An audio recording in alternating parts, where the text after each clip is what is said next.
നേതാക്കന്മാരെ കൊണ്ട്. അപ്പോ ഞാൻ പറഞ്ഞത് അയോധ്യയിലെ രാമക്ഷേത്രത്തിൽ ഇപ്പോഴൊരു സുലൈമാൻ മുസ്ലിം ഉൾപ്പെടെയുള്ള ഏറ്റവും പ്രിയങ്കരായിട്ടുള്ള കൊറോണ വന്നു, നമ്മളെല്ലാം പേടിച്ചരണ്ട ഒരു ദിവസമാണ്. എല്ലാവരും ധൈര്യം പോയി, എല്ലാവരും വീടുകളെ താമസമാക്കി, പുറത്തിറങ്ങാൻ കഴിഞ്ഞില്ല.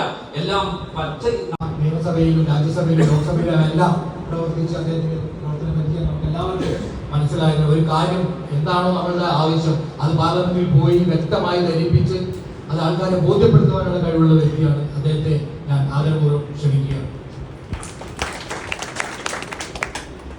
ഈ കാണുന്നതൊക്കെ സ്നേഹമാണ്.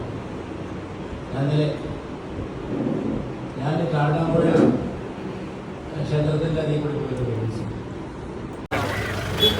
ഇതൊരു പുതിയ ഫോട്ടോഗ്രാഫർ